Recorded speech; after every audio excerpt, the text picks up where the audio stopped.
দিনে নিশাই ব্যস্ত ডেকা গাভৰু এক ব্যতিক্ৰমী ভেলাঘৰ নিৰ্মাণৰ অঘোষিত প্ৰতিযোগিতা সাজিলে হিন্দু মুছলমান একলগ হৈ দুমহলীয়া ভেলাঘৰৰ লগতে হেলিকপ্টাৰ হেপাহৰ ভোগালী বিহুলৈ পদূলিমুখত মাজত মাত্ৰ 2 দিন বাকী ৰাজ্যৰ চৌদিশে এতিয়া দিনে নিশাই ভোগালী কাটৰাৰ ব্যাপক উৎসাহ উদ্দীপনা গ্ৰামাঞ্চলত এতিয়া যুৱক যুৱতী পুৰুষ মহিলা সকলোৰে ব্যস্ততাৰ অন্ত নাই ৰাজ্যৰ ভিন্ন প্ৰান্তত এতিয়া দিনে নিশাই ব্যস্ত ডেকা গাভৰুসকল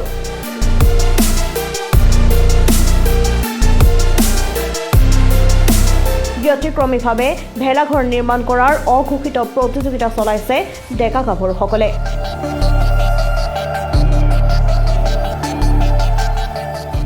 ৰাজ্যখনৰ বিভিন্ন প্ৰান্তৰ লগতে উদালগুৰি জিলাৰ পানেৰীতো দুভাগ নিশালৈ ভেলাঘৰ নিৰ্মাণ কৰিবলৈ ওলাই আহিছে যুৱক যুৱতী পুৰুষ মহিলা সকলোৱে উৰুকাক লৈ ব্যস্ত ভেলাঘৰত চহা জীৱনৰ প্ৰতিচ্ছবি প্ৰতিফলিত কৰি তুলিছে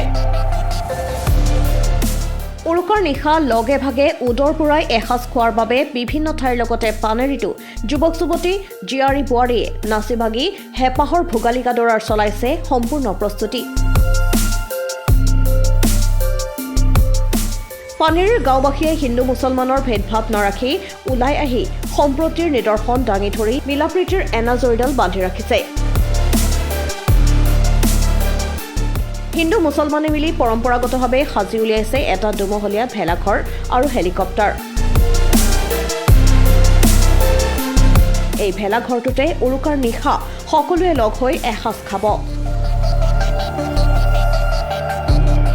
হিন্দু মুছলমানে অসমীয়া পৰম্পৰা ধৰি ৰখাৰ লগতে হিন্দু মুছলমানৰ সম্প্ৰতিৰ এনাজৰী কটকটীয়া কৰাৰ চেষ্টা পানেৰীৰ এই লোকসকলৰ যোৱা বছৰ বুলি নহয় এবছৰ বুলি নহয় আজি 4-5 বছৰে তেওঁলোকে ভেলাঘৰ সাজিছিলে কিন্তু একদম সাধাৰণভাৱে সাজিছিলে যোৱাবাৰ তেওঁলোকে এটা দুমহলীয়া ভেলাঘৰ সাজি উলিয়াবলৈ সক্ষম হৈছিলে তেওঁলোকৰ উৎসাহটো এইবাৰ মানে আকৌ বাঢ়ি গ'ল আৰু এইবাৰ তাতকৈ সুন্দৰভাৱে তেওঁলোকে এটা ভেলাঘৰ সাজিবলৈ মানে নিৰ্মাণ কৰি উলিয়াবলৈ তেওঁলোকে সক্ষম হৈছে মানে যিটো উৎসাহত সিহঁতে কাম কৰিছে তেতিয়া আমি আহিব লগা সিহঁতক সহায় কৰিব লগা বাধ্য হৈ যাওঁ যে সিহঁত ল'ৰাবিলাকে কষ্ট কৰি আছে আমি ইয়াত ঘৰত বহি থাকিলে কি হ'ব আমিও তেওঁলোকৰ লগত সহযোগ যেতিয়া কৰিম কামটো সোনকালে মানে গঢ় লৈ উঠিব আমি অসমত আছোঁ মানে আমি সকলোৱে অসমীয়া ইয়াত কোনো হিন্দু আদিবাসী খ্ৰীষ্টান মুছলিম বুলি কথা নাই আমি অসমত বসবাস কৰা আমি গোটেইবিলাকে অসমীয়া গতিকে আমি মুছলিমৰ পৰম্পৰাত আমি সহযোগ কৰোঁ আদিবাসীৰ পৰম্পৰাত আমি সহযোগ কৰোঁ আমাৰ অসমীয়া হিন্দু পৰম্পৰাত আমি সহযোগ কৰোঁ গতিকে আমি যদি প্ৰত্যেকটা উৎসৱত আমি সহায় সহযোগিতা কৰি যাওঁ তেতিয়াহ'লে আমাৰ সমাজখন মাতে উন্নতিৰ পথত যাব ধ্বংসৰ পথত নাযায় মিলি দুমহলীয়া এটা ঘৰ বনাইছোঁ ভেলাঘৰ আৰু ইয়াতে সকলোৱে মিলিজুলি কাম কৰিছোঁ আৰু ভেলাঘৰৰ কাৰণে আমি হেলিকপ্টাৰ এখন বনাইছোঁ নিউজ ডেস্ক ৰিপৰ্ট নিউজ 13